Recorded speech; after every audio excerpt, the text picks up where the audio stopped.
A lot of people say, oh man, I ain't trying to go viral. I'm just trying to get some fans. No, you're actually trying to go viral. You just have a misconception about what viral means.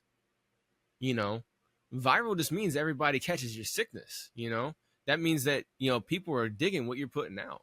And so you want like people to do that. I like that You one. like that one? Yeah. But man. you got to get, whether it's 1,000 people and it went viral, 10,000 people or 10 million people, it doesn't matter. Once it catches, and then the algorithms on whatever platform spread it to like-minded people, and then it continues with the organics. I'm firmly against pre-promotion, because if you're putting out a piece of content as pre-promotion and it gets virality, you get 0.00000 dollars, cents, yen, whatever the fuck out of it. You get nothing out of it. It's not getting tracked for streams, because on all social platforms, you get paid every single view of your piece of content with your music in it. So you get nothing. You get nothing on TikTok, nothing on YouTube, nothing on Facebook, nothing on Instagram, right? You get nothing on any of that stuff, right? Nothing. But the numbers, ooh, I went viral. But guess what? You got $0 off of it. And then you had zero conversion on top of that, because people couldn't go listen or purchase that song because it's not up anywhere. So when you put out content, anticipate, hey, if it does go viral, I got all the back end in place. It's already out on fucking all the streaming platforms. I already got it registered with BMI or ASCAP plus MLC and all these other places, right? Make sure you got all your registration informed, and then be like, hey, look, I got the link in the bio where it sends them either directly to my website or directly to that song that I'm getting ready to push. Something. You got all the back end so that whenever people do see it, if 1 million people or 100 million people see it, you can capitalize 1,000% off of it. Because if you have nothing on the back end done, yeah, it may only get 1 view. It could also get 1 million. I'm unstoppable, like rolling, cracking out the modes. Never mind the road, I go whichever I'ma go. Nothing stop me though, rain, sleet, summer, snow. What's up, y'all? Hardcore's here with the Music Making Sense podcast, where we come talking to you every single episode about music marketing, branding, and how to have success, real success, as an independent artist. And with me, as always, is the dark arts rocker, the dark-hearted stalker, your grandma's most hated but your mama's most satiated, the one, the only, KP. How the hell you doing today, Mr. USMC KP? Rocking the old school shit right there. For those of y'all who don't know, KP used to be a Marine. Well, technically, he still is, because they never die. And everybody else can be an ex-military, but not Marines. They got to always be Marines. But once a Marine, always a Marine. That's not the same with every other. That's weird. Like, no other branch does that. You guys got to just fucking be extra, don't you? Yeah. I think Coast Guard does that too. Coast Guard forever a Coast Guard member, even though you're not in? Yep. I think Coast Guard's every. I don't know. I was in the Army, and we're ex-Army. Like, we ex-Air Force, ex-Navy. I've always, nobody was like, oh yeah, I'm in the, I'm a, because you're like a Marine. Like, you're not just in the Marines. It's like, I'm not in Army. You're actually, I'm in the Army, so I think it may be different. But anyway, we come to talk to you here today about some great information. But before we do that, let's get the paperwork out of the way. Let's get all the papers off the table, because we are powered by. Powered by Riverside FM.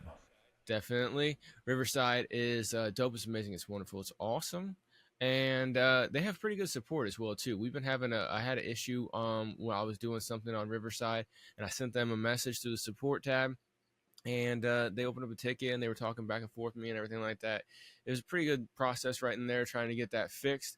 But overall, me and KP, we're on different sides of the U.S. And like I said, we've talked with other people across the planet. It does great for doing anything that you would want, Zoom or StreamYard or anything like that. Riverside works just as great, if not better. They do have in-app editing as well, too. It's great. They got AI features and all that shit too. So if you use Zoom for anything, stop, click the link below, and get your first month for free of Riverside and start doing stuff even better. Excuse me, I had to clear my throat. But today we got a great video that KP sent me, and he said, "Man, great topic." So I started watching it, and just to preface it, I'm going to tell you what happened. So I started watching it. I'm sitting here listening to this guy. Well, first off, let me give a shout out Let me give a shout out. Shout out to my man Wordplay TJ. He's a friend. TJ. He's a friend of mine who I worked. Yes, I've worked with him here. He's here in the state of Washington. I've worked with him. Great performer. He's also a teacher, and he's a music. He's an artist. He's a rap artist, and he does YouTube. He has his own YouTube channel. Yep. You guys can check out as well because he teaches marketing and things. Pretty much what we do as well. But he's copying us. But he also uses it. He says he's copying us, but he's been doing it longer than both of us. He's copying us ahead of time. No, I'm just fucking man, whatever. Shout out to my man, Absolutely. Wordplay TJ. Yeah, man. shout out to him. And I yeah. do want to, even though TJ didn't know about it, as I was watching this video, every time he was saying This something, is funny as hell, y'all. because he was sitting here. This video is titled "Why the Music Business is Closed for Independent Artists." So immediately I was triggered by the headline in a negative way, right? Because I'm like, oh God, another video full of a bunch of excuses why somebody can't achieve, right? And so as I'm sitting there going through, he's listing off all these excuses why he can't achieve. And I'm like, all right, listen here. And so I stopped listening halfway through, and I told KP. But it was about him going viral. Right. There's some other things as well, viral. too. Right. And we'll get into it. We're going to go over the video and stuff because it ended up being a good video. But I stopped halfway through, and I told KP, lesson. And I'm like, yo, man, like, this motherfucker, he's like, you know, all the excuses, no solutions, blah, blah, blah, everything like that. Like everything I don't stand for, right? I stand for, if you got an excuse, find a solution, blah, blah, blah, stuff like that. And so I'm sitting here going like, he's like, no, man, what the fuck? And what ended up happening is I didn't watch the video till the end. Because at the end, he rounds it all out and actually has a solution. And I'm like, oh, okay, cool. Because I thought it was going to be one of those bitch videos. But he actually... I got to do this right quick because the... Exactly. Joke's on Joke you, is buddy. on me, exactly. And so when me and KP hopped on here after I listened to the whole video and stuff, and I took some notes, because at first I was listening to it, and I just took timestamps. I'm like, all right, I'm going to smash him on this point, on this point, on this point. Because I'm sitting here, all these different points he's making, I was disagreeing with. And so I'm like, okay, well, let me find the timestamps and let's fucking get the receipts going. But then we got to the end, and I listened to him, I'm like, I see exactly what he did. That's a great teaching method right there, right? And so then when we hopped on here before we went live, I told KP, I was like, KP, I got to apologize to you and inadvertently to Wordplay TJ as well, too, that, like, I stopped watching halfway through because I got so pissed off. And so I didn't know how he ended the video. So I just assumed everything. I wish I had the prices right. I'm going to find the prices right. Boom, boom, boom, Yeah, exactly. Because he was so wrong. Yeah, absolutely. No, I was wrong. And so, so this, not to give too much of TJ's sauce out, but this is what in the teaching, the coaching, consulting industry, what is called sometimes by some people as meeting the person where they are. Okay. And so what he did is he has a long list of things that artists talk about all the time. And that's one of the things I told KP too. I was like, yo, this dude is sitting here saying all the tired ass excuses I've heard artists say as to why they can't achieve all. Dude, why the fuck would you want to talk about this? We're against everything this guy's saying. Right. But what happens is that this guy, just like we do sometimes as well too, comes to where the artist is, right? The frustrated artist that can't seem to get ahead. He's like, hey, and he lists off all the things that they're saying. They're like, yeah. And then at the end, he's like, but here's a solution, right? And it's a great marketing tool. And as an artist, KP wanted to kind of put on this too. As an artist, you can kind of use that as well too, especially if you got a message in your music, you know, whether it's political or societal or whatever it is. Like if you got a message in your music, you go to where people are, and then you expose them to a different way. Instead of trying to hammer it into them or fucking combat them or whatever, you go to where they are, and then you convert from there. And because you're not trying to win, I can't remember the phrase. Anyway, yeah. And so that is exactly what he did in here. But as always, I got all freaking triggered by the headline and by the shit that he was saying, and I stopped fucking listening when I should have kept listening for the rest of the way. So, yeah, so it is what it is. But anyway, because I figured after last episode, I'm like, as soon as I started getting upset, I'm like, oh, KP knew I'd get pissed off about this, and so he wants to have another fucking, discussion like we did last week and stuff. We were going back and forth about a topic and stuff, and him being on one side and I'll be on the other. I'm like, man, this motherfucker's trying to catch me on some shit. What the fuck is KP doing? But no, it's it's a good video, so we're gonna go through it. Did you want to preface anything or say anything beforehand, KP? We're gonna start getting into it. No, man, you pretty much summed it up pretty good, man. So Yeah. let's go ahead and just get into the So video. absolutely. So I will skip ahead a smidge to a minute and 21 because he has a little bit of preface and stuff like that. Let me go right through here. Oh shit! I gotta share this fucking screen. Look at Harco's not prepared. Alrighty, there we go. All right, let's go ahead and get going. Me feeling stuck, like I can't break to the next level. And why do I feel stuck? Why is the question. And that's the reason why I think the music business is closed. So like any business, my business ebbs and flows, but it's been challenging to break through the door. And the door that I'm talking about is virality. So I'll give you an example of this. In 2011, my single Breakfast and Biggie was premiered on MTV. And that happened because I just so happened to go viral on a platform called Your MTV. This virality caught the attention of Sway Calloway, who's a legend. Yeah, so right there, he's talking about, struggling to break through on virality, and he actually did it because he was using a unique platform at that time in 2011, and he was able to catch virality, and he actually got great stuff. Like he said, he got on the MTV platform, which for those of y'all don't know, it used to be a television channel. And then they're kind of like dead in the water now, but they were like the place. They are dead. Yeah, they were like the place, back in the day. They were the place, guys. Yeah, but they had an online version called MTV The Music or whatever. I can't remember what he just said. You can rewind to catch what he said. But anyway, they had an online version, and he was able to break through on that new technology, that new platform. He was able to stand out, and it got him a great opportunity to not only be in front of Sway, but as he says, he also got an opportunity in front of Ja Rule. So we'll go ahead and continue up here real quick. In the business, he's a radio host currently. He's a host of multiple shows. He's been on MTV since almost its inception, and he's a legend in the hip-hop world.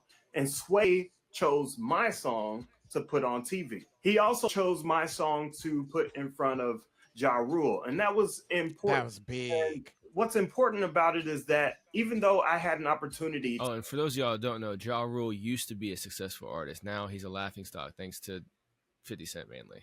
All right, y'all. I just wanted to hop in here really quick and let you know about my company. I know a lot of times we're sitting here talking to you about all the different companies that rock with us here at Music Making Sense Podcast, but I just figured I'd hop in here really quick and let you know about my company and the services that I offer. Now, my company is called Apex Music System, and you can find that over at apexmusicsystem.com. You can find a full list of all the services that I offer over there in my company.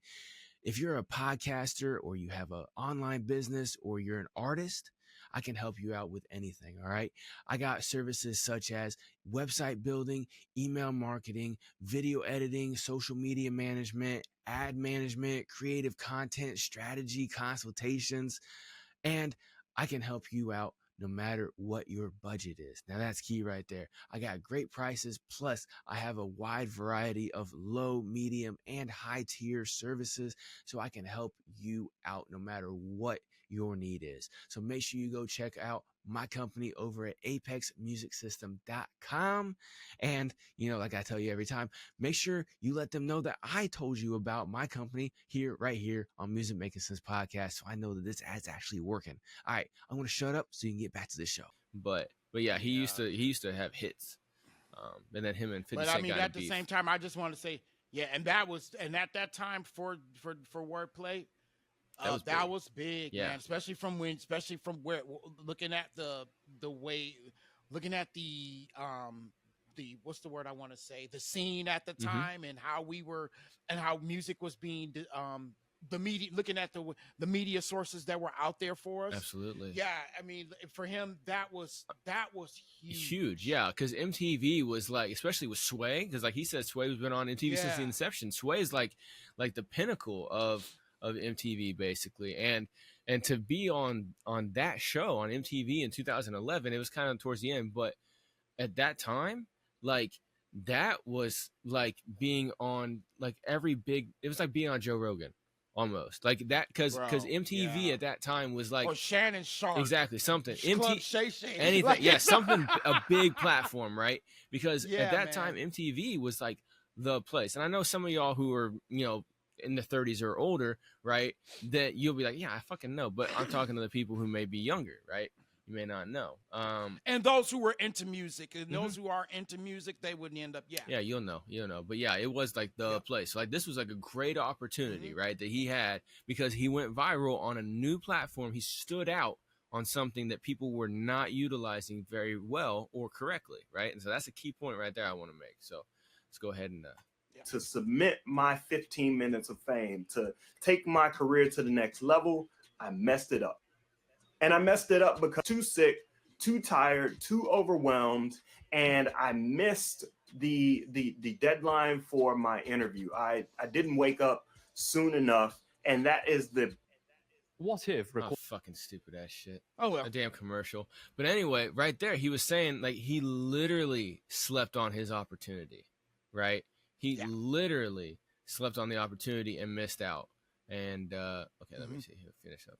Flaw in my career. I don't really have a lot of regrets, but the only thing I do regret is not making that interview. And that would be like, that would have been that's a pivotal point in his life. And so he's right there, he's sharing, hey, look, I had a great opportunity and I fucked up hard because I didn't wake up.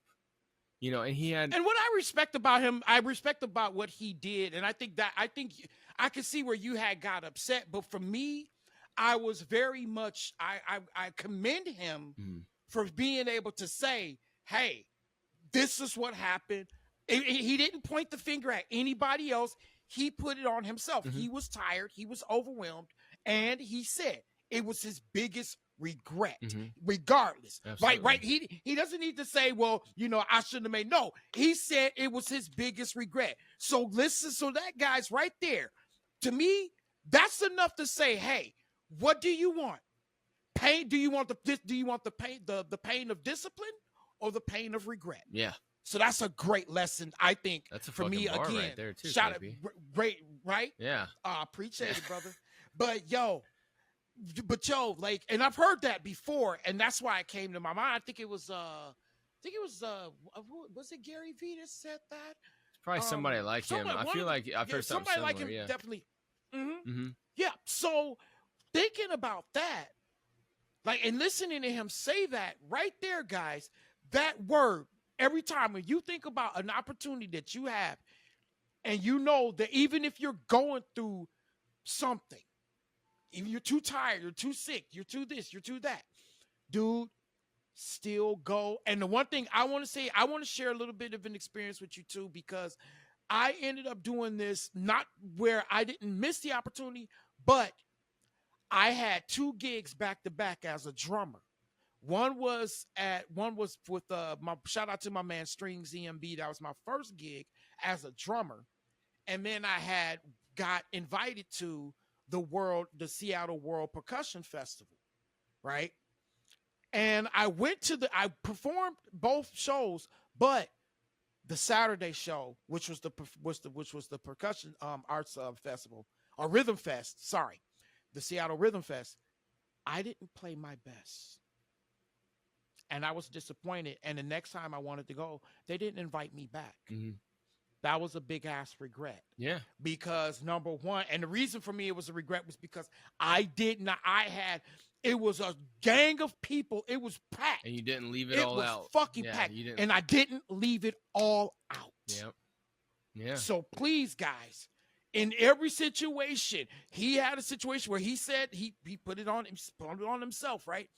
But he did not show up. And for me, I didn't show up when I was there. I showed up, but I didn't show out. Exactly. Yeah, you gotta do both. And that was a big regret. Yep. And so, that was like, a big regret for me. So. And whenever I heard it, he was like, I was too tired, I was too sick, I was too overwhelmed. And I'm like, what the fuck? And then he was like, and I didn't wake up. I'm like, no, that's where you made the mistake, because all the other things, like, those are reasons, but what was the biggest thing? Like he admitted to, I didn't wake up. I literally slept on the opportunity. He didn't say that, I added that in, but like he literally slept on the opportunity. And like, but he did. And that's what you see. Technically, he did. Yeah, exactly. And that's what you see a lot of people do. It's one way or another, where like KP said, or like what this guy said, TJ said, it's excuse me, my allergies are killing me. But it's one thing. Don't have regrets. But anyway, let's go ahead and get back in. But the reason why I had that chance is because I went viral. I believe that virality is the key to making it to the next level as a musician. And that point right there, I wanted to add in. I know we're stopping a lot, but technically this is fair use, and we're doing a review on this thing. So he made a great point right there that I think everybody should really hammer in. If you hammer one thing out of this, besides, hey, don't have regrets, have, like what I've also heard somebody say, it's better to ask forgiveness than to ask permission. That's a good one too. But yeah, that's a good one, right? Just kind of just like fucking figure it out. But what I thought it was great right there is he said, let me rewind it just a smidge. I went viral. I believe that virality is the key to making it to the next level. Absolutely. Virality is the key to making it to the next level, because what virality means is that you have masses of people who like what it is that you did. And that's one thing I always talk to artists about as well too when it comes to pre-promotion. I'm firmly against pre-promotion, because if you're putting out a piece of content as pre-promotion and it gets virality, you get 0.00000 dollars, cents, yen, whatever the fuck out of it. You get nothing out of it, monetarily wise, because it's not getting tracked for streams, because on all social platforms, you get paid every single view of your piece of content with your music in it. So you get nothing. You get nothing on TikTok, nothing on YouTube, nothing on Facebook, nothing on Instagram, right? Twitter, X, they're still kind of like in limbo on that. But anyway, you get nothing on any of that stuff, right? Nothing. But the numbers, ooh, I went viral. But guess what? You got $0 off of it. And then you had zero conversion on top of that, because people couldn't go listen or purchase that song because it's not up anywhere. So when you put out content, anticipate, hey, if it does go viral, I got all the back end in place. It's already out on fucking all the streaming platforms. I already got it registered with BMI or ASCAP plus MLC and all these other places, right? Make sure you got all your registration in form, and then be like, hey, look, I got the link in the bio where it sends them either directly to my website or directly to that song that I'm getting ready to push. Something. You got all the back end so that whenever people do see it, if 1 million people or 100 million people see it, you can capitalize 1,000% off of it. Because if you have nothing on the back end done, yeah, it may only get 1 view. It could also get 1 million. And so that, what he said right there about the virality is key to making it the next level. It is. Because the virality means it's hitting with the people. It's consumers are consuming it. They love it. And that's what all of us really need to get. And the term, the reason I'm pointing this out is because a lot of people say, oh man, I ain't trying to go viral. I'm just trying to get some fans. No, you're actually trying to go viral. You just have a misconception about what viral means. Viral just means everybody catches your sickness. That means that, people are digging what you're putting out. And so you want people to do that. I like that one. You like that one? Yeah. But, man. you got to get, whether it's 1,000 people and it went viral, 10,000 people or 10 million people, it doesn't matter. Once it catches, it catches. And then the algorithms on whatever platform spread it to like-minded people. And then it continues with the organics. Exactly. Anything you want to add, KP? Oh, they're good, Okay. dude. That's it. Yeah, man. Back to TJ. As a musician. And honestly, I'm a little concerned at that phenomena. I believe that's not, it shouldn't be the only way to make it to success, but virality equals what we used to call a hit record in the past. I made a video so long ago talking. Exactly. He just essentially said what I just said, but the way he said it kind of threw me off. He's like, I don't believe virality should be the way that happens. It's like, virality means people like it. How would, and he's like, that's what we used to call a hit record. Yeah. Yeah. In order to make money, you got to have a hit. People got to like it. So I like agree, but disagree with him in the same sentence. So, but that's just my psychosis. Let's see how, wait a minute. Rewind that part again, please. I want to listen to what I kind of want to hear that again. Yeah. Because if you listen, like he contradicts himself in the same sentence. So I agree and disagree at the same time. I'm a little concerned at that phenomena. I believe that's not, it shouldn't be the only way to make it to success, but virality equals what we used to call a hit record in the past. I made a video. Okay. He's not, that's not a contradiction. What I said it might be some of my psychosis. So yeah, go for it. Right. Yeah, because what he's saying is that he feels that way, but at the same time, he understands that virality is the hit record. But he does feel that there should be other ways that to succeed in the business, which I totally understand where he's coming from. And there are, but yeah, that virality, if you're utilizing the internet, even if you want to get people to do, because there's direct to consumer, but if you want to get people to buy your product directly, they got to feel it. As consumers, they need to feel it. Yeah. And so virality is just them catching the feeling, right? And so virality is the key to everything. And like I said, whether it's 10,000 or 10 million, the more people you get, the more people can do direct consumer, like you just said.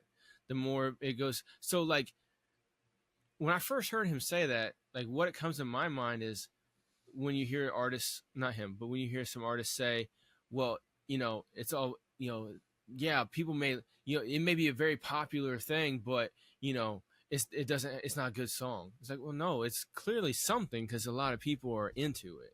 People like it's good. There's plenty of songs that go. Yeah, there's plenty of songs that go. I mean, I shit on Drake all the time. I don't like any of his fucking music, but fucking millions of people do. So it doesn't matter if I like it or not. So that's kind of like what I heard off of that. That's why I said I disagree. But yeah, absolutely. There has to be more than just going viral in it. But virality is like the attention. That's people fucking getting it. Yeah. So long ago talking about virality in music and the source, the pudding, when they made a video with Vox. So I talked about this article that they made that talked about where 25% of top charting things on Spotify were from being viral on TikTok. What's even more surprising about that 25% is that 12% of those songs were from independent artists. And an even smaller percentage of these individuals have managed to sustain their popularity. And that's the key right there. I know you want to touch on that, KP, because that's one of the things that you said in our text message back and forth was that it's about once you get that, you got to be able to sustain that. And that's why, all the marketing I work on with people, with artists and labels and shit, like this management company I'm beating my head against the wall with, working with, I just keep talking, like we need to work 30 days in advance. We need to have we need to have 30 days worth of content up for this push. And we need to start working on the next 30 days. That way we can keep following, because that's where a lot of people fail. They push and then they don't have nothing to follow. And that's what he made a good point right there as well. What's up? And I read something too that was I read something that said, it's funny you brought up one song. If you got one song that goes viral, you need 30 pieces of content for that song. Mm-hmm. Right? At least 30 pieces. Why? Because you got to think about daily posts. Mm-hmm. Right? Absolutely. That's where my TikTok style music videos course comes in. Go to apexmusicsystem.com. It's a free course, blah, blah, blah. Go check it. But that's exactly what I say in that. Like, it's about creating 30 days worth of daily posts, music, entertaining content. And what he said right there too, I can't remember. I can't remember the date he said this, but it said 25% of all music that hit like the charts were because they went viral on TikTok. Well, yeah, TikTok for the past 3, 4, 5 years has been the number one music discovery platform online and in the world.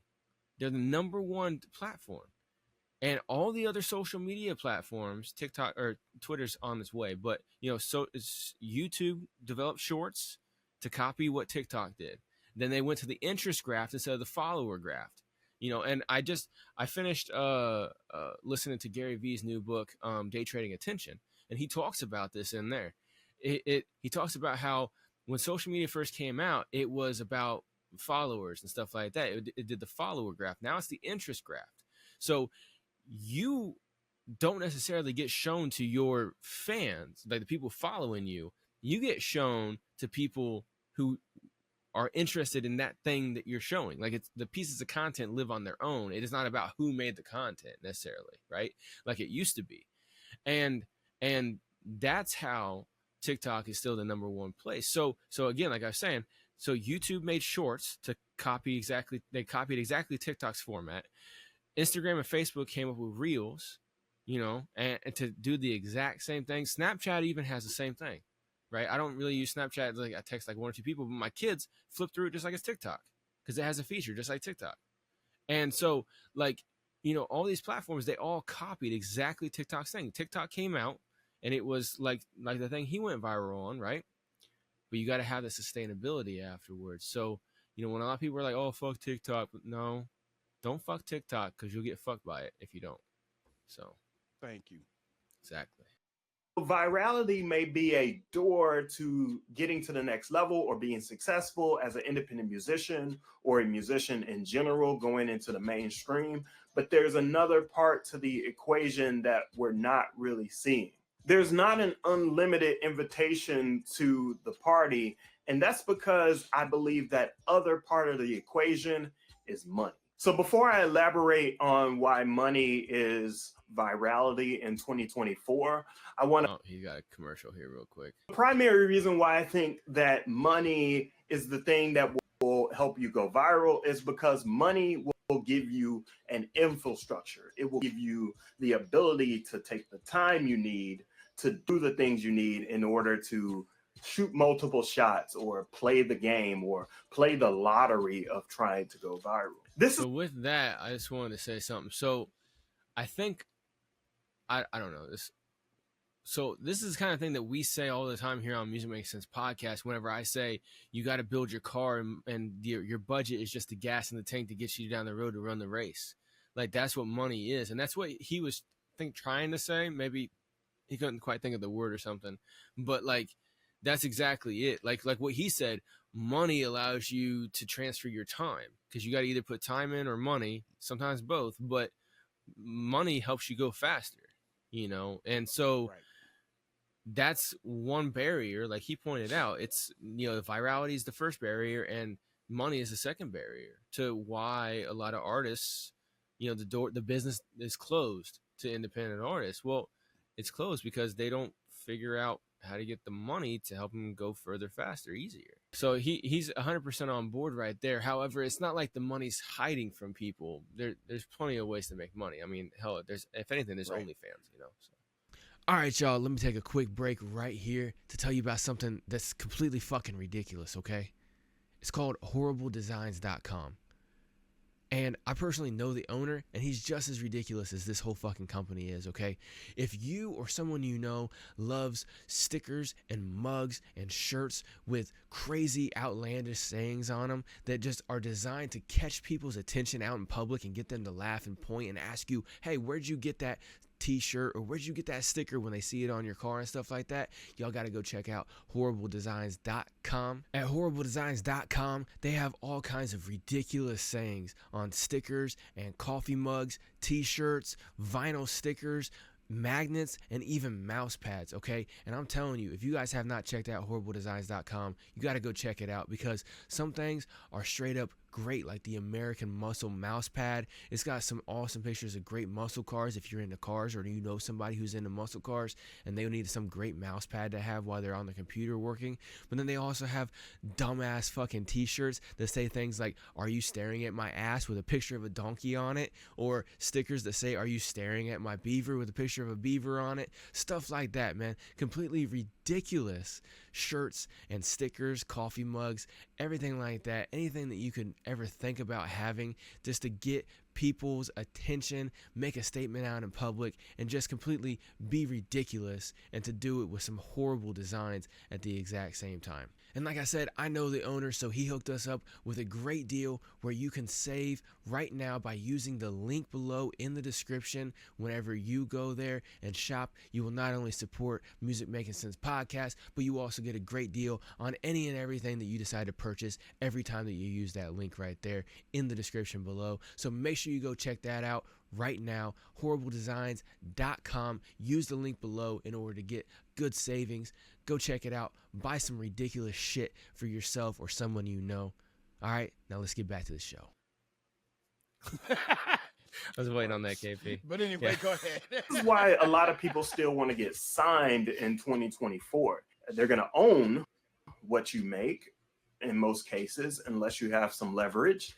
And they're going to take that ownership and sort of charge you a fee in order to recoup all of the money that they've given you. But I do believe a record deal is a way to get access to the resources that you need: a team, marketing, management, all of the different supports that an artist would need in order for something to have more of a chance to go viral. Yeah, absolutely. And we have talked about this before as well, too, not only when we had Poe on, but also when we've talked about people signing to labels before in other previous episodes. And I know I even did one of my walks. I talked about signing to a label, too, like right around the same time we put out an episode on it. And I think it was probably like episode 48 or something like that. But yeah, like when getting on a label, yeah, they got the finances to invest up front and stuff like that, because they usually have a big line of credit, and or they have top tier artists that make a fucking bunch of money for their company, right, when they get their 20% back. But like what he was saying right there is like, yeah, they recoup it first because they're investing into you. So when they send you to the studio, when they do marketing, anytime the label was spending on you, even your advance, when they're spending on you, they get that money back first before you start getting your percentage out after all your revenue, right? And yeah, like he said, that is going to a label can be a great resource because you do have a bigger financial pot to pull from, but then you also have the team. Like he said, you have a whole management team. You got an army of lawyers. You got all the resources that you need right there at your fingertips, especially when you sign to like a major, like indies, not so much, but when you sign to a big major, you have all that, right, you know? And so they can actually help push you because they've went through it so many different times. They're like, all right, this is what you got to do. Boom, boom, boom. Just like, what's that lady? Wendy Day, right? When Wendy Day works with somebody, she's been working with people for so long. She's like, okay, this is what we got to do right here. Done. Like, it's like prescription. Like when every time a doctor sees somebody with a sniffling nose, they know what to do, you know? And so, right, yeah, labels can be good, but like he kind of pointed out right in there, you got to make sure that if you take their advance, you spend it on what you're supposed to spend it on. You can't be spending it on fucking, hookers and blow. You got to actually spend it on that studio, you know? So. Right. Bar. Kind of. It was weak. There's a second reason why I think money is also important in this situation. It's because social media no longer values organic growth. I disagree with that because of what we just talked about a little bit ago, because it's on the interest graph. So a lot of people will say something like that. I'm not going to say he is thinking this 100% because I haven't talked to him, but a lot of people that I've seen, they will say what he just said. They don't value organic growth anymore. But that's because it used to run on the follower graph, where the more followers you had, all your followers would see your content, and that's what people consider organic. Now it's all about interest. You have to put out interesting shit, and then that interesting shit goes, right? And I mean, that's just how it is. But that's how it is with anything. Just because you build a restaurant downtown doesn't mean you're going to have fucking a line out the door, you know? Got to be competitive. You got to be competitive. If you want to get that line out the and door. you got to tell people about it, you know? And you know, that's one of the things too. I wrote this in last week's letter, and I even had it in the video as well too.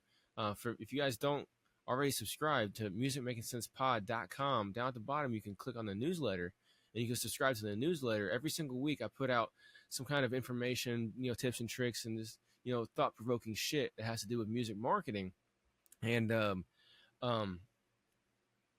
one I put out this past week was literally about that.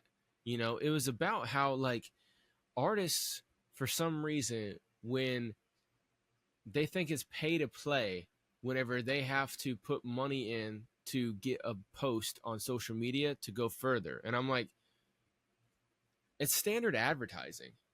I even said in the letter, I'm like, do you think that your local grocery store considers it pay to play whenever they put an ad on local TV, newspaper, or even social media? Do you think that Budweiser thinks it's pay to play whenever they got to pay for a Super Bowl commercial? Yeah, I mean, exactly. That's a great thing. Yeah, Dude, that is such a great way to put it. Yeah, it's like, why are you guys tripping about the fact that you there you go. have to pay for advertisement, or you have to, you got to go out there and sell tickets. You got I'm like, dude, that's the business part end. of the hustle, and that's the business end. Yeah. Like I said, I mean, how do you work? When you go get your check, what do? You have to work. You got to work your first 2-3 weeks in order to get your first check when you get hired for a damn job. Yeah, sometimes, yeah. You don't get paid the very first day unless you're at Wendy's. Unless you're at or maybe if you're working like labor ready or something like that. Yeah, something like that. Yeah. Yeah, but yeah, because I mean that's the thing that trips me out. I'm like, when Budweiser does their infamous Super Bowl commercials, do they think, oh man, this is pay to play? No, this is advertising. No, this is marketing. This is what we do. No. And that's what it's about. Like I had a consultation with somebody the other day, and I showed them how, like, on a recent campaign we spent like $450, and I got in front of 100,000 people on Meta, and it ended up translating out of that 100,000. I ended up getting like fucking a couple thousand listeners and stuff like that. It turned out to like 7,000 streams and shit like that, and the person's like, well, how much did you make off of that? I was like, well, 7,000 streams at roughly half a penny a piece, so it's 7,000 times 0.5. And they're like, you only made like $35 after you spent $430. I'm like, no, I spent $430 to get in front of 100,000 eyeballs with my shit, and then I got a conversion rate of like 2% off of that, which is decent, not great, decent, right? But I'm just like I paid for the opportunity to get in front of people. If I would have brought different content, if I would have had more than just the Spotify link there, if I would have had the Apple Music and the YouTube link there too, I probably would have got more of a conversion rate. But the thing is, though, is that the people that I did get, I got in front of 100,000 people. The people that took the next step and went to my Spotify, they're still listening, even though I'm not spending any more money. So I spent that $430 in order to get in front of 100,000 people. 100,000 people. Like would you pay $430 to headline the local the show in your capital city that has 100,000 people at it? Yeah, you probably would. And that's what people don't realize, is that when you're paying for advertising and shit, you're getting in front of people. That's why Super Bowl commercials go for millions of dollars for one 30-second ad, because they know they're getting in front of hundreds of millions of people. And were you trying to say something, Kippy? Yeah. No, what I was going to say was, I was watching, was it Bacon Bits? Shout out to Bacon Bits, but he had he had brought up about pay to play, and a lot of metal bands look at it as a bad thing, and in some cases, you're kind of looked at as a as a band that's a tag along. Like if you want to make some, like, say if you need a band make some extra money, right? Pretty much, if you got a band who's willing to pay to play, then you just get those bands on, right? And I don't know, I was like, when I heard him say that, and it to be honest with you, it bothered me, because it's like, but you want people to come see you. You want to, you know what I'm saying? You want to pay your dues. Yeah, you want the opportunities. Right? And without the opportunities, right. And it's like, so in certain genres, it's hella frowned upon, like rock and metal, to get out there and sell your own tickets. Right. Well, I think that's for the shows. laziness too. People don't want to actually go out and try to sell. They're like, "Oh, God, I'm not a salesman. I'm a fucking drummer," or whatever. Yeah, they don't, and yeah, that's it. You're right. Like a lot of them don't realize that. No, like we are t-shirt salesmen, dude. Mhm. Like, and I've heard that before, and that's the truth. It's like, no, you're a brand. You are You a are the brand whole brand. ambassador. Yeah, you're Yeah, your own you're brand the ambassador. ambassador. Exactly, that's a good one. You're your own brand ambassador. Yep. Absolutely. And what trips me up is in the hip hop game, when you got people whose music is all about selling dope and fucking I'm a hustler, and then they don't want to go out and try to sell. I'm like, hold on. I thought you were like you could sell fucking salt to a slug. Like, Right. why are you not out here hustling? I thought you were a hustler. Selling Eskimo pot to an Eskimo. Exactly. What's up now? Yeah, Right, you know what I'm it's saying? like- What's up? What happened? I thought you were no. It's all front. You don't know how to fucking sell. The only thing you can sell is something that sells itself, like drugs. You don't know how to sell anything real. Drugs sell themselves. You gotta say, "Hey, I got some." People are like, "Oh yeah, what's up?" It's easy. Selling drugs is easy. Trying not to get caught is the hard part of selling drugs. You know what I'm saying? And I trip out on the fact when it comes to rock and metal bands, how they will buy, some of them will spend fucking cake on gear. Mhm. They will spend some loot on that shit. Like, Couple grand I'm on a talking guitar, $1,000 guitars. Yeah, man. Amps, pedals, you name it, dude. You're looking at $2,000-$3,000 worth of gear. Mhm. And I'm like, but you're afraid to go out there and make money. Trying to make that back. You're Yeah, going- they just you're want it afraid handed. about They just want that. it Yeah, you're afraid- deposited you in just their want- account for them. They don't want to do nothing for it. They already spent the Yeah. money for the gear. They already created the song. Now they just want it to come back. It doesn't work like that. Yeah. Nope. Nope. It's just like fucking Ford and GM. How many fucking models of fucking cars have sold for only a year or two and then they fucking discontinued it because it didn't fucking sell. People didn't like it. They tried didn't push. sell. They didn't push it right or something. You know what I'm saying? Like, there's a reason fucking Pontiac and Saturn don't exist anymore. They had a lot of, they had or too many recalls. Well, yeah, all shit that like too. that, Yeah, right? exactly. You don't have a good product. You don't market it properly. You don't stand behind your shit. It doesn't sell no more. And that's the same way with all that shit, And Yeah. that's business. And that's where a lot of artists business. don't like the business aspect. And I'm like, hey, cool. You don't like the business aspect? Throw me some money and I'll help you out on that end. Done deal. You don't have to worry about it. Yep. So, but all right, let's go ahead and get back into Let's do Mr. it. T Jizzle. Every social media platform has a cycle. They introduce a feature, they have people come on and use that feature and have success with that feature. They put ads on it, so they run ads to a new audience, and then they charge you money in order to get to that same audience of subscribers, followers, or whoever it is that was getting your attention before. Right.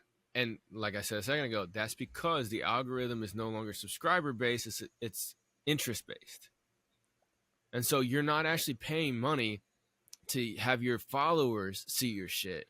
You're paying money to make your shit louder and put it in front of more eyeballs that are not your followers.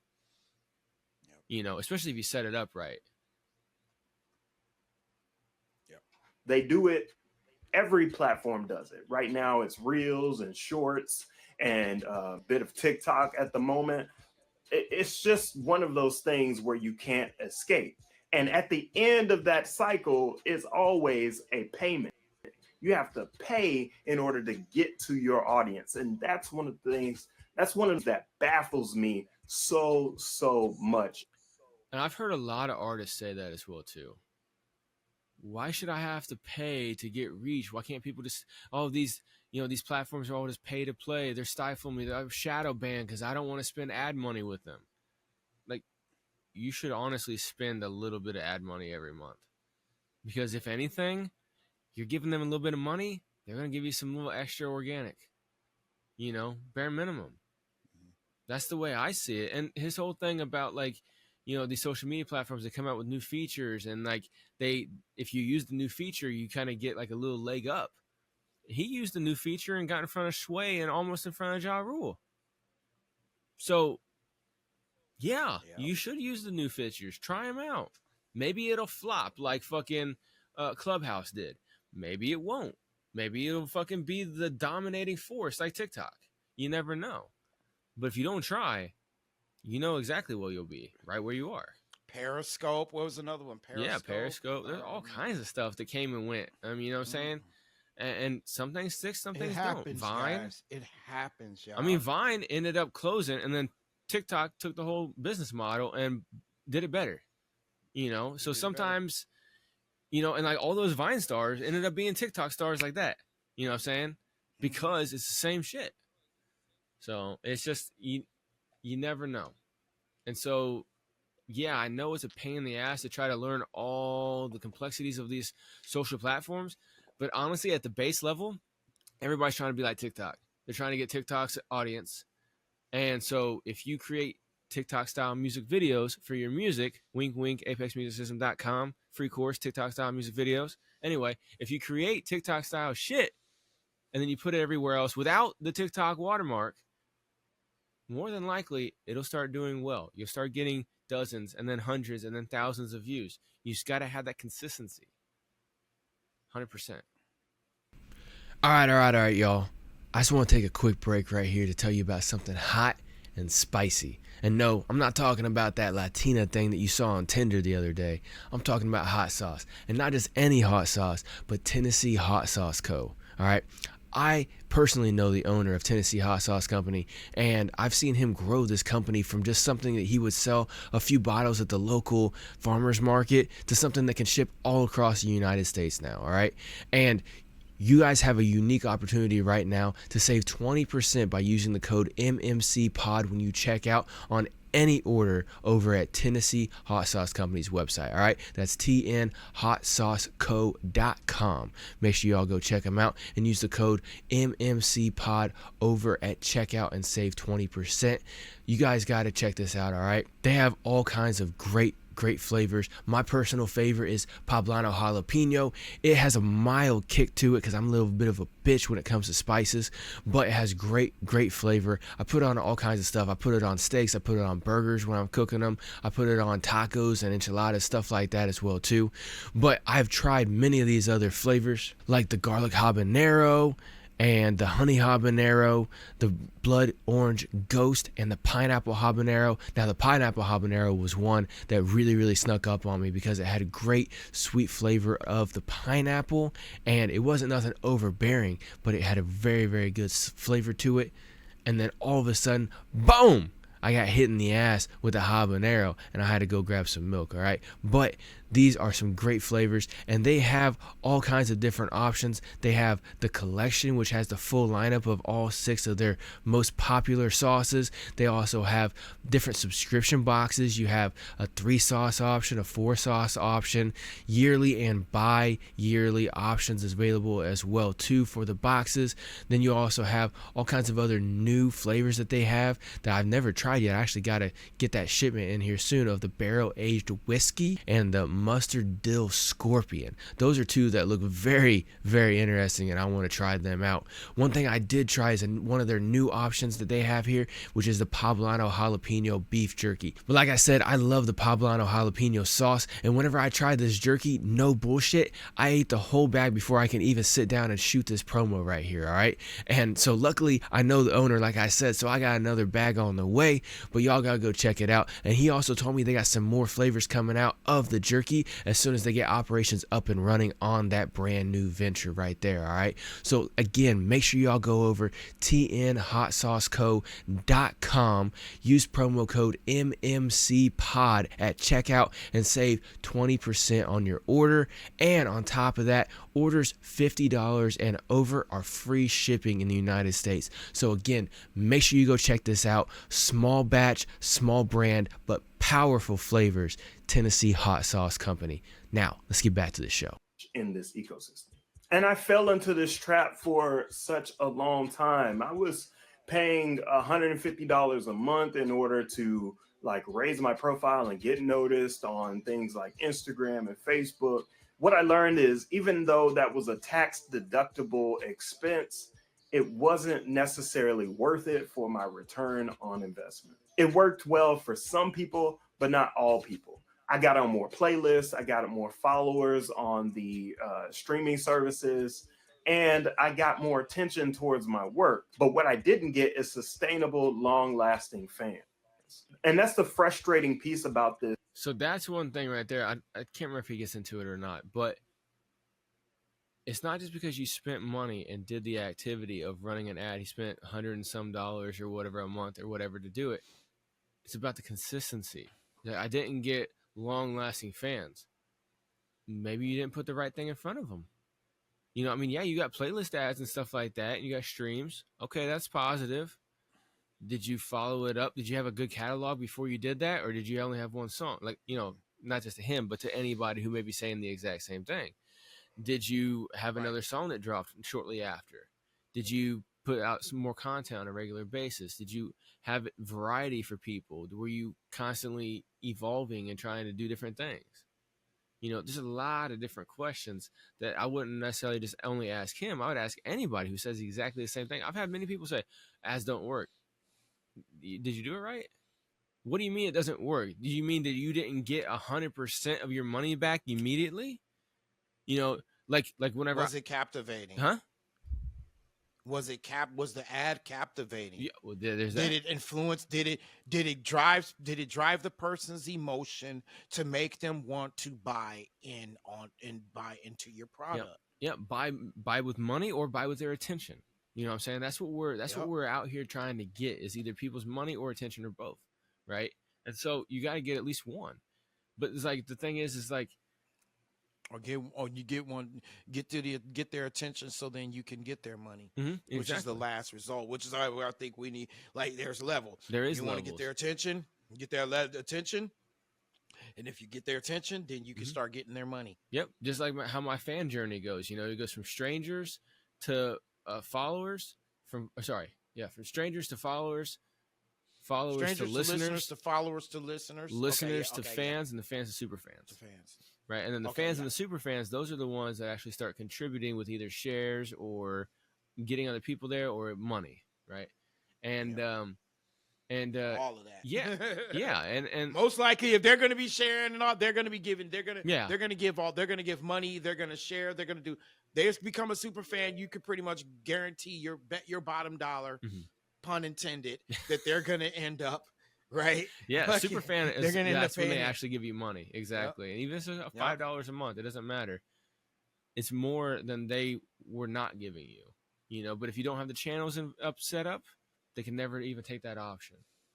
You know, I see so many people that don't even have a way besides Apple Music and Amazon Music for people to buy their music. I'm like, how are people supposed to buy it then? You're not even giving them an option. You don't have it for sale anywhere, you know? And, you know, especially like strangers, like how are strangers going to be able to do it? You know, yeah, like, you know, the dude down the street that's known you since high school, yeah, he could probably fucking buy it off of you if you sell it like a physical copy or something. So many people only think as far as they can see. That's one thing I like to say. You can only think as far as you can see. You got to think further than that. You know, another bar, dude. Yeah. Damn, we've been dropping some bars today. That's bro. what I do. But we've been both dropping some bars today, man. We've been on the bar. Too. Absolutely. Yeah, man. We've been hitting them things. Call us. We're building the prison over here with all these bars. Mm-hmm. No, we're breaking people out. We're breaking people out of prisons. Ooh! You like that one? Hold up. Hell no, man. Hold on, man. Let me get that one, bro. I gotta get there. You go.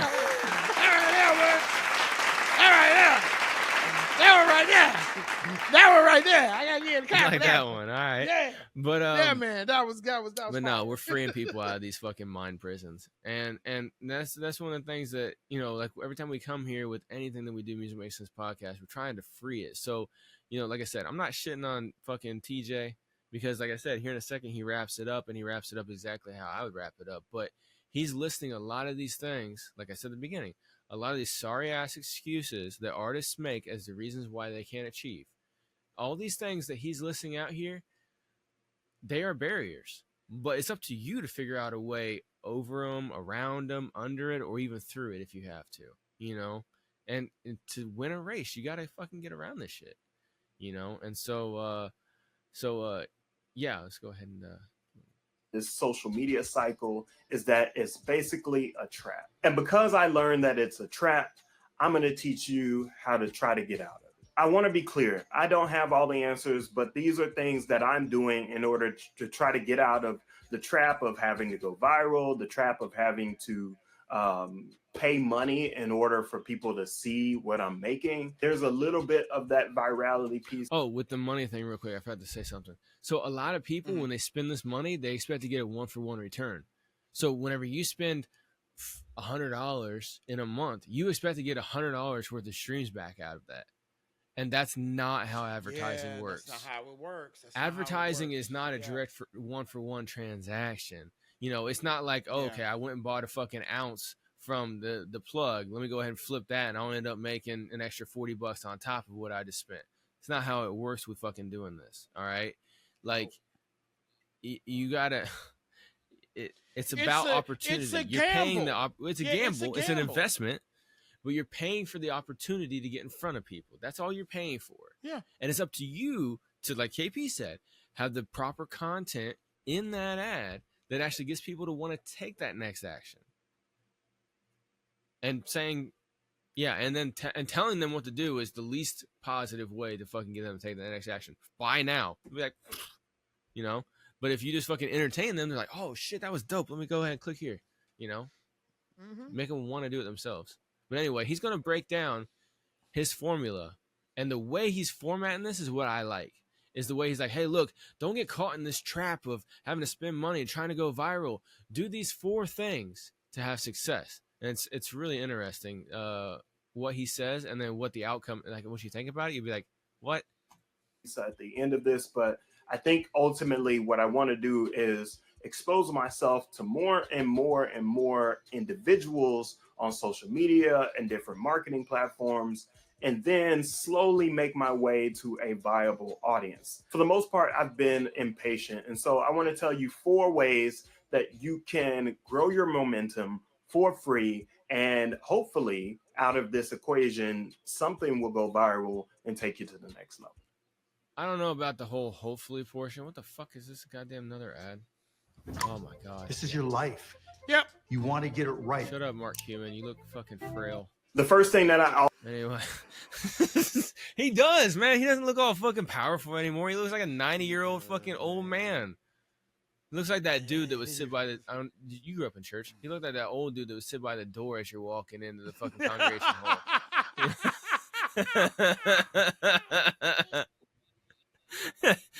I can't fuck with you, man. You're terrible, man. I ain't fuck with you.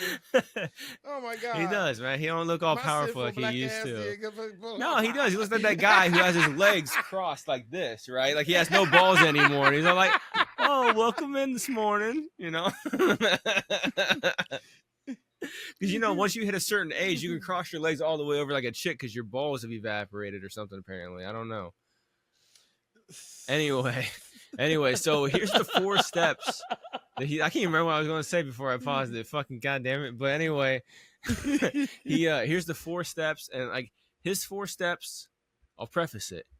It's what we always talk about on here, what a lot of people in marketing talk about, but the way he lays it out, I like, because he builds it up and he's like, hey, look, don't get caught in this trap. Follow these 4 steps and you'll break out of it. Oh, I remember. He said, and hopefully something will go viral. Hopes and dreams don't get you that far, all right? It doesn't. Wishing upon a star only gets you to keep creating that song by B.O.B. But the thing is that, like, you actually have to be strategic with it. You got to create that entertaining and engaging content to try to get as much virality out of it as possible. You can't just, oh, let me just throw it at the wall and hope. No, you got to be strategic. So the hopefulness is what I didn't like. But you know what I said when that song I was thinking Airplanes about by B.O.B. I was thinking, I mean, wishing airplanes and night Jesus, shooting stars. But I was thinking also, when you think of wishing upon a star, I was thinking of I wish upon a star, wonder who. Oh yeah, there you go. Is that many? I think that's many. That's old school shit. Yeah. Yeah, it is. Yeah, definitely. I think it's many. But yeah, I know that B.O.B. is like, I could use a wish right now. Yeah. But anyway, we're gonna keep singing. We're gonna copyright infringement or some shit. Fucking around with B.O.B. Anyway, all right. 4 steps. Always tell people it's consistently good music, and that's never going to change. The key part of this is that you're making good music and you're making it consistently. People will gravitate towards somebody that is actively pursuing their dream and actively going for the thing. And don't let the distractions get in your way. Make good songs, improve the songs that you make on a regular basis, and then put them out on a consistent basis. It could be every week, it could be every month, it could be every few months. But what you want to do is make I sure disagree. You should at least do one a month, but I get what he's getting at. He's just getting at, hey, look, be consistent. You know, whatever your schedule is, stick with it. that Right. you are Oh, it's putting the What's that? Cliff Edwards made the Okay. song "Wish Upon a Star." That's who made All that right. song. All right. work out, Instead of putting the mini work rippers, I in, just want to and say then making sure to share that work. If you don't share your music on a consistent basis that you make, you're setting yourself up for failure to begin with. The next thing is know where your strengths are. So YouTube is a platform that I like the most, and YouTube honestly is a safe place for me. It's the second largest search engine in the world.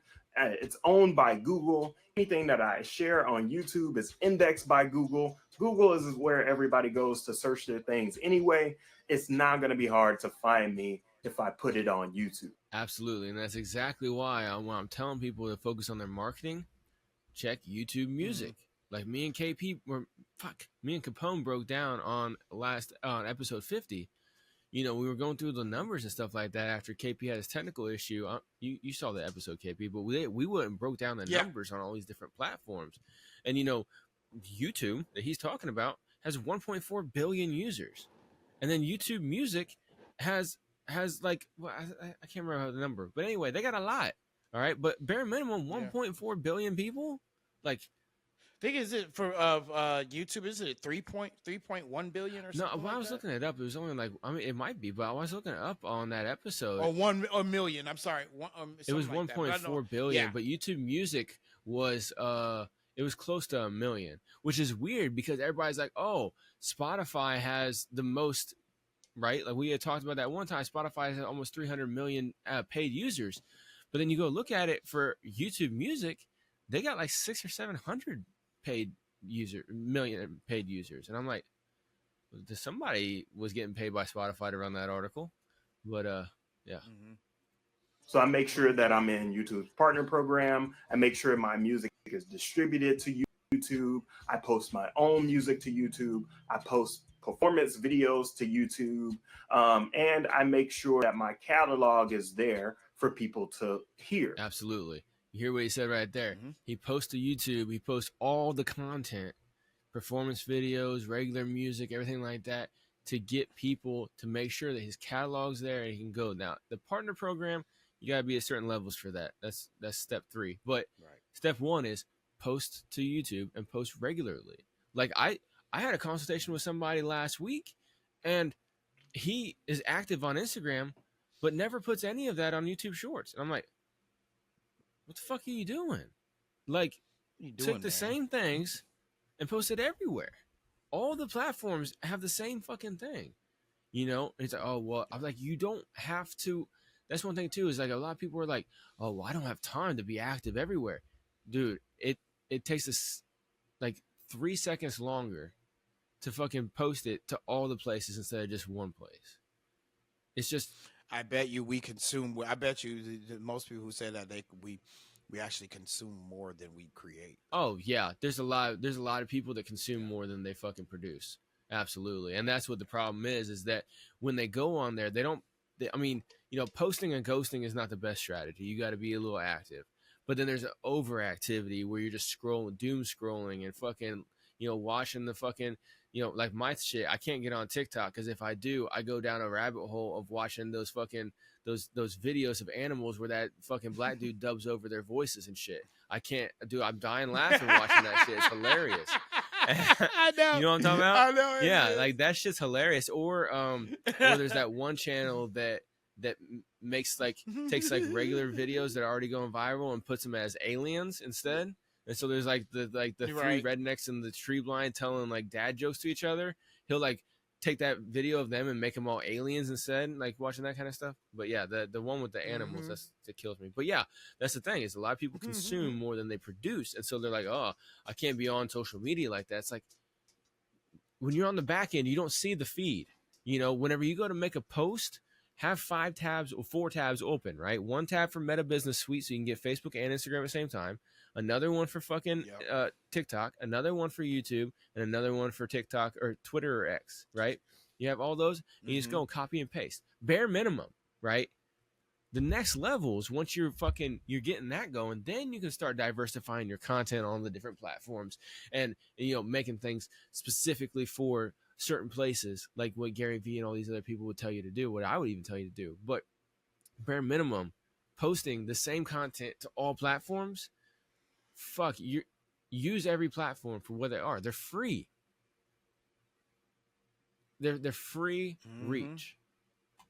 So what I recommend is pick 1 or even 2 platforms and just double down on those platforms. You can do that as well, but you know, I said something. But anyway, be as creative, want to be, but you don't have to be silly or ridiculous. You don't have to make a caricature of yourself, because people are going to read that anyway. So don't fake the funk. Be you, and then put stuff absolutely out. And that goes back to us when we were talking about the silly ass video shit, like, you know, a few episodes back or whatever. You know, a lot of people actually just this past episode. Yeah, but we had talked about it on like previous ones as well too. We've talked about it like almost every other episode or something like that, right? Yeah, because pretty much. Like that's the thing too. Whenever I tell people, hey, post on TikTok, I don't want to make no silly ass dance. No, like exactly like this dude just said, like TJ just said. You don't have to do something you find as goofy or silly. You be you and put it out. And like he said, don't be fake, because people see through it. Just be you, be raw, be real. You know, the same thing that you would put up on your Instagram, put it on TikTok too. Put it on YouTube Shorts, put it on Facebook, put it on Twitter. You never know. You know, plus they're working on a feed style video thing like what TikTok has too, but they're just growing a little slower. Anyway. All right, y'all. I just wanted to hop in here again real quick. Yes, I know again, but you know what? We rock with a lot of people here, and a lot of people rock with us here at Music Making Sense Podcast. So I got to tell you about all these great people, all right? And this one right here, right now, is Mad K Studios, all right? Go check them out, madkstudios.com. Mad K is a dope artist, man. This guy can draw or paint almost anything, okay? He really, really specializes in, like, portrait arts for memorialization of your favorite car or a family member or a loved one or something like that. All right. Full commission artwork, no copy and paste shit or nothing like that. All right.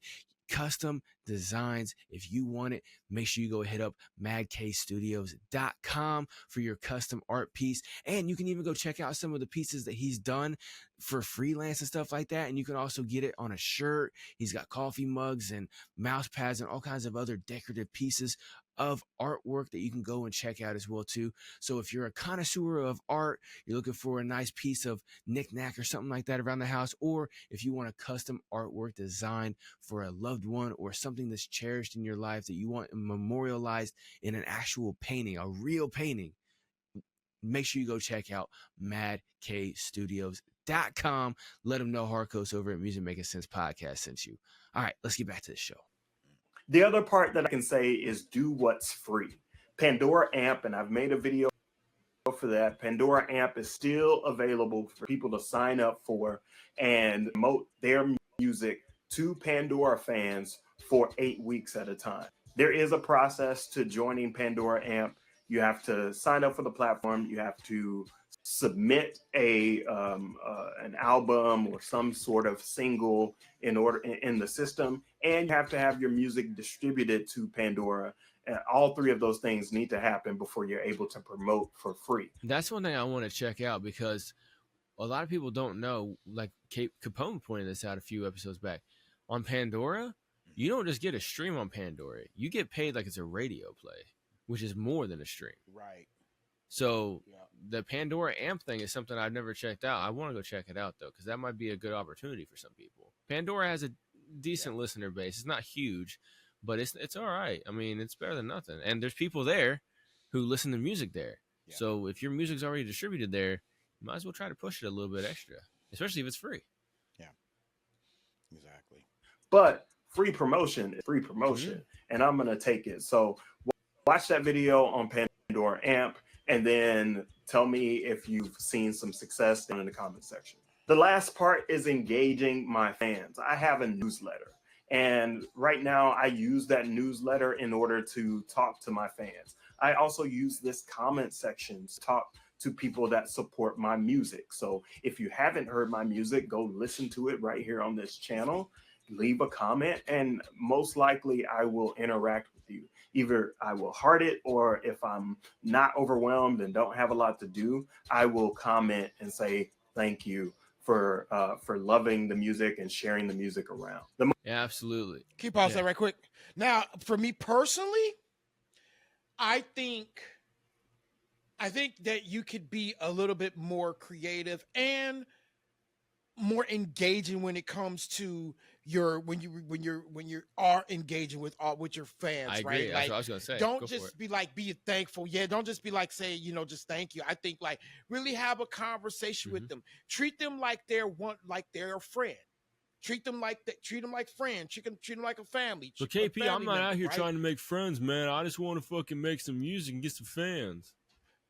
Okay, but when they come up to you telling you how much your music means to them, you're not gonna give a fuck. Exactly. Right? You're not gonna care. Exactly. You're not gonna have.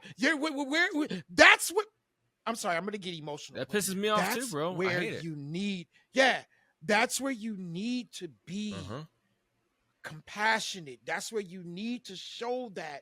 Because they're pouring their heart out to you, and your music connects to them deep, especially if you make like some motivational shit.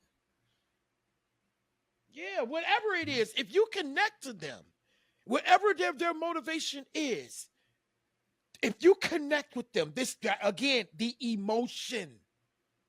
So yes, please, in your comment section, really engage with them. More than 5 fucking words, okay? Absolutely. Or even if you're gonna put emojis, if you're gonna put some good ass emojis that they relate to, or that you put up, and they're gonna showcase they're gonna showcase it back, right?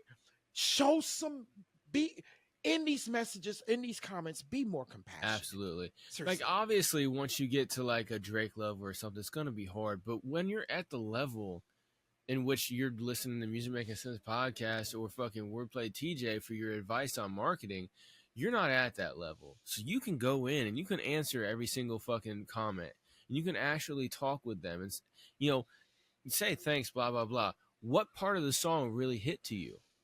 Something, anything. Ask them a question. Yeah. Ask them a question. Ask them questions. Hey, I appreciate it. Where'd you first hear about me? You know what's funny though? I want to say something, dude. There's something I want to say. You know what? People think Drake does engage with his fans. Yeah, he sends them the D-pic.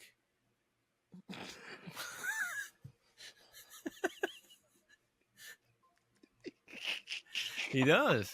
That's what happened. Remember, he said.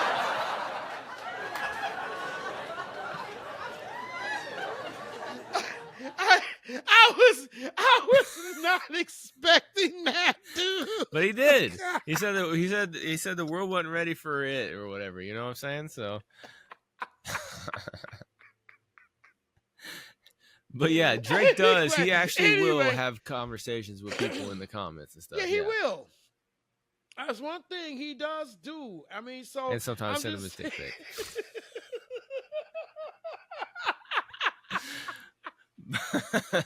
But he does, man. And there's a lot of artists, at that level that will take that time, you know, and you have to. Taylor Swift. Mm-hmm. Taylor Swift, she engages with her fans still. Yep. She doesn't send any tip pics though, but she could.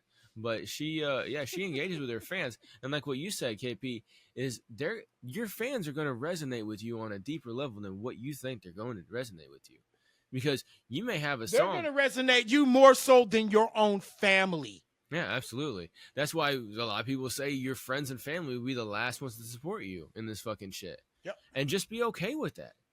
But a lot of people are like, oh, my friends and family, they support me first. No, they'll support you in general.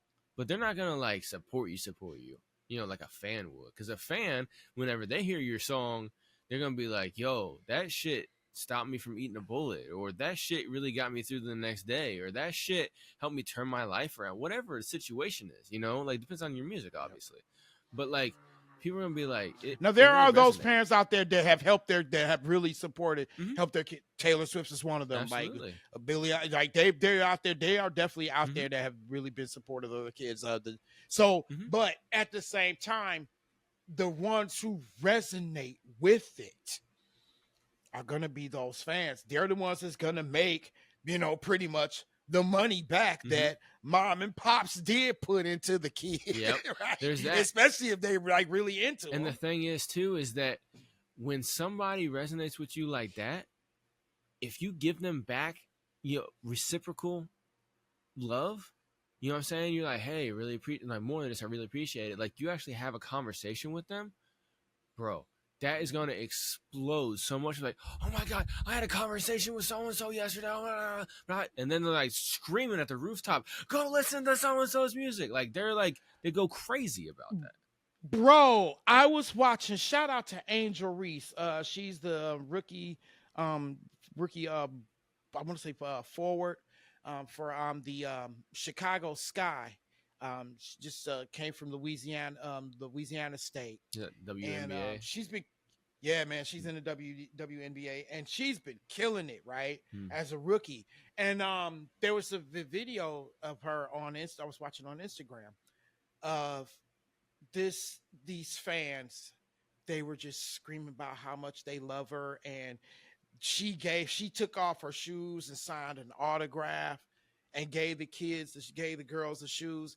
And just seeing that, and these women and these other women who are just cheering and saying that they love her and thank you, like to see, it was like, you don't understand how much that means to people. That means a ton to the fans. It means so much, dude, to have that moment. You're sharing such a moment with them, right? And I was just, when I looked at that, I was thinking like musicians, artists, like that is what, you know what I'm saying? Like truly, that is when it boils down to it. That's what you do want. Yep. I can't remember if it was in Gary Vee's newest book or it was another piece of content that he had. But he tells a story about whenever he was first getting started with like wine library and stuff, when he was really taking his dad's liquor store business online, that he had somebody who bought like under $100 worth of stuff or whatever, right? But he knew that, I can't remember exactly the full story, but he knew this dude was like a huge sports fan of this one specific sports team and the sports, person, right? And this guy had like been a frequent buyer, but he had not really bought a whole lot. He was buying like some low end wine or something like that. And so Gary's like, hey, let's go ahead and like send him this like $300 jersey as like a thank you, right? Because the guy had been, he bought multiple times or whatever, right? But he wasn't like a big whale, right? But he sent him. But he was spending. He was spending on the regular, buyer. right? And so he sent him that jersey or whatever, and then they didn't see any sales coming back because Gary's like, okay, we're gonna see a spike in sales. We're gonna see a spike in sales, right? From that guy, right? He's gonna come back. He's gonna buy a lot. The guy didn't buy anything. So months went by, and Gary's like personally like looking like he's being extra. He even said he's being extra petty and shit. Like he's like looking like, where's this guy? And he started getting pissed every month. He's getting more and more pissed. Man, this cheap ass dude was hardly buying anything. I sent him this thing and everything like that. He didn't even come back. Blah blah blah. Right? Well, he's just going on month over month, and he starts like forgetting about it more and more every month. Right?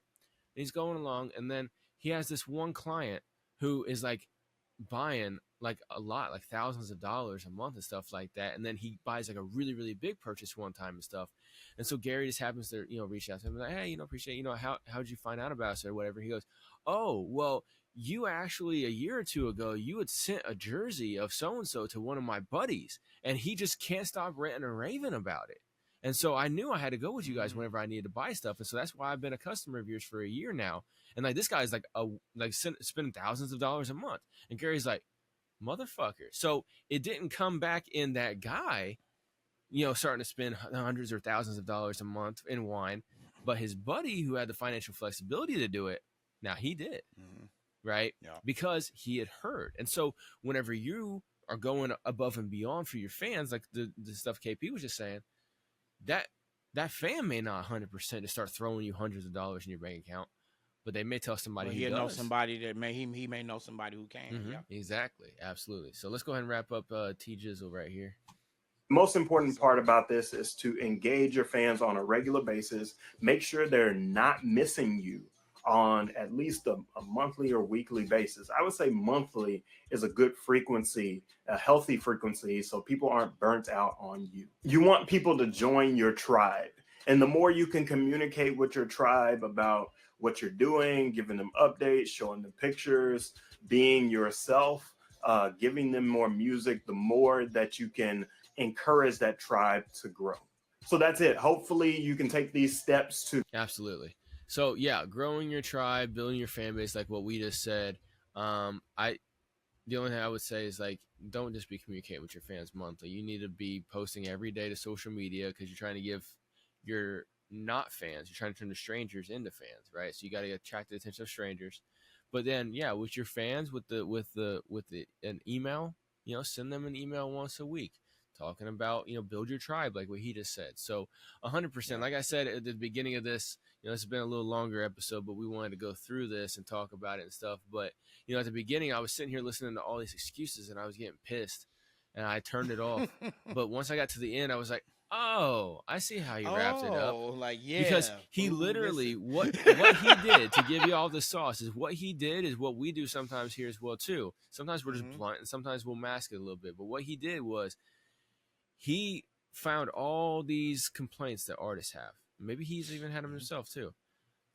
He listed. Well, he did say he had one of them. Yeah, a couple of them. But like he did say one. He stated one that he did. So yeah, exactly. Well, it wasn't an excuse, but to me it wasn't. But I understand where you're coming from. Yeah. But it was a reason why not to achieve. Yeah, the reason why you didn't achieve, right? That's what I consider an excuse. But anyway, so like he listed all these out and was empathizing with the people listening as to why that. Oh yeah, I get it, man. Yeah, you're spending all this money, you don't get a direct return, blah, blah, blah. But the key is these 4 tenets. And that's exactly what we come here and talk to you about every single week of Music Makes Sense podcast too, is communicate with your fans, put out consistent content, put out consistent music, reciprocate the love back to your fans, build that tribe, have a website so that you can build your email list and communicate with your fans directly and all that shit. Have a place for a call to action. Everything. You gotta have a place for a call to action. Exactly. Just like I said in my video, smart URLs or websites, which is better? Smart URLs, they have their place in standard promotion. However, in select promotion, in overall promotion, websites are where it's at. Website is where you can send somebody and they can find any and everything about you, right? A smart URL is designed for specific campaigns for singles, all right? That's what it's best for. It's not good for whole catalogs, and it's not good for maybe albums, but it's not good for whole catalogs. Okay, you got to have a website. And if you're listening to this right here on this channel, go back an episode or two ago, and you will see where I reposted my video, smart URLs or websites, which is better. Go check that out, and you will see where I show you every single thing to where you can set up your own platform, or you can have me do it for you. Obviously, I'm not free, but you can have me do it for you. And I even have a course that shows you how to set up all the stuff I show you in that video as well, too. The course is now available as well. So you can go and check that stuff out, apexmusicsystem.com, for everything interested with that specific portion. But here at Music Makes Sense Podcast, we're always telling you all these things, figuring out all these reasons why not you're achieving those things. There's always a way around it. And TJ, he wrapped up this video with the ways to get around all of it. And that's what I liked about it. So I'm glad I ended up watching the video to the end. But I'm kind of ashamed of myself for fucking acting like a bitch halfway through and getting all pissed off and not listening. So it is what it is. It happens. Yeah, no, it happens. Yeah, especially when That's I'm being pissed an off artist. about other shit too, and I start hearing somebody complain. I'm like, fuck this guy too. If I'm saying fuck the world, you start adding on my list, I'm gonna tell you fuck you too. Because I was already upset about some other shit this morning, so it's kind of a bad timing. But that's my personal shit. But yeah, man, I think this is definitely I give this definitely absolutely, yeah, absolutely. So you found this video because you know the guy and stuff like that, and you wanted to bring it up for a specific reason. What was like your number one takeaway that you got? One of the reason that why you wanted to talk about this on today's episode, KP? Well, number one, he's a good friend of. He's a really good. He's a cool guy. Right, Good, but we've never described. We and, never went over but any no, of his no, videos right. before. So like this one. Yeah. But this one was it was just when it was number one, it was that that thumbnail, the why the music business is closed for independent artists. Oh yeah, that And triggered. when I the shit saw out of me. that, I mean that just triggered. I was like, you know what, dude, I think this would be a great topic for us to touch on and also share share an artist that I know and share his ideas and philosophy behind music and also his experience and also get a chance to check out his music as well. And to just and for us as artists as well to understand that we have to really, if we want to succeed in this business, we have to really understand it. And in the only way to understand it is to study it, right? There's a lot of I know we talk about consuming more, but I think here's what for me, when it comes to doing my side of marketing, and I thought about this, I've been thinking about this lately. Like when it comes to me as a marketer, right? The one thing that I love doing is I don't so much want to make money off of other people doing it, right? Like doing courses and things, because I think for me it just takes away what I am as an artist. But for a person who does love podcasting, and not that I'm not a journalist, but I am a music marketer. I am a trained music marketer, and I can get online like within a podcast and share this knowledge with you and go on about my business. And as we build up with YouTube, right, I see myself being able to monetize my knowledge via YouTube as a music marketing podcaster versus giving you guys courses and things like that. No, because I'm an artist. Right. My goal is to get out there and create music. And through my music, I can show you through my music and my brand and things, you'll be able to see how I'm able to utilize my marketing skills that I've been taught into me being an artist. So that's how I look at when I approach this when it comes to this side of the business, especially as a marketer, use podcasting. So with that, and just listening to TJ, right, it made me think about, well, I was looking at it and I'm just like, see, these are the things that we definitely talk about. And artists, what I'm saying is, and what I want to share is that we're not just saying it just to be saying it. These things happen, and there are many artists who truly have experience that aren't on that same level, but he's showing that he had an opportunity and he let it slip away. That happens. Absolutely. Right? But you see that those opportunities in music can truly happen. It's just up to you. It's up to us to make sure that we take advantage of that. Absolutely. Yeah, if you don't take advantage of the opportunity, it's never an opportunity. You know, it's never going to come to fruition.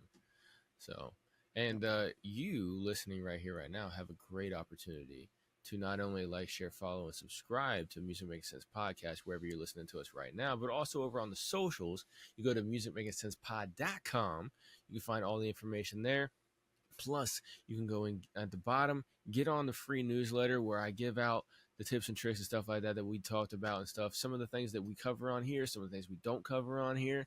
You can go and check that out, musicmakingsensepod.com. And then, of course, like I said, I got my TikTok style music video course, as well as my website creation course, which I'm calling the All-in-One Music Business System course, because it's more than just a website. It's a whole music business system. It's where you can showcase all of your stuff. You can sell your music, your merchandise, your tours. You can also have your own email list where you can connect with your fans and build a tribe, like TJ was saying. You can do all that stuff, and I walk you through every single step, showing you how to set it up for yourself. And if you want, I can just make it for you instead. So apexmusicsystem.com for any and everything Apex Music System. Make sure you go ahead and check that out. And as always, just keep tuning in here to Music Making Sense Podcast. If you have any questions on anything that we ever talk about, musicmakingsensepod.com. You can email us right from there, or you can just send us a chat on the website, and we'll get that. Obviously, you can drop a comment wherever you're listening or on the socials.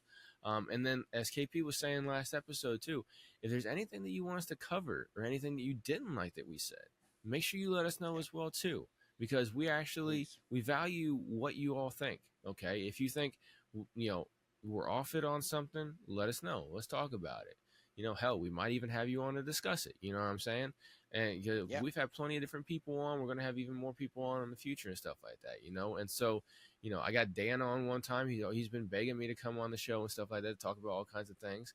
We've got Capone comes on pretty frequently now. He's been a little bit busy. He's been out of state here recently and stuff. But, he comes on. We've had artists and everything like that. So, we're gonna be getting more on too. Yeah. We got some more. We got some more that we've been talking with and stuff like that too. So as soon as we get the logistics, we'll get that taken care of. So, there's a lot of different things that we're doing here in the future. So of course, keep tuning in. But if you want to have input in the show, have input in the show. Let us know what's up, and we'll be glad to hear you out and tell you how you're wrong. Let you know how we can help you out.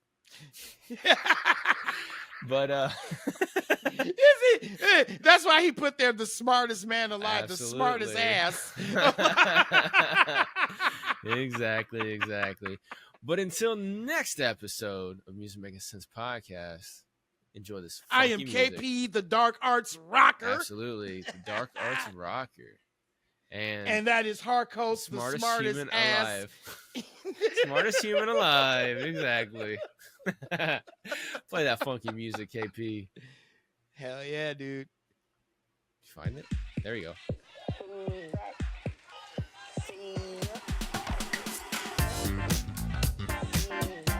Make sure you go check out all the sponsors down below. Apex Music System, of course. All the other sponsors as well. Make sure you check out Capone over at wearethenameless.com as well, too. All the other stuff down below. You can see it. Check out TJ. We got his link down there below as well, too, for the video. Hell yeah, y'all. Yeah. Holla! See ya.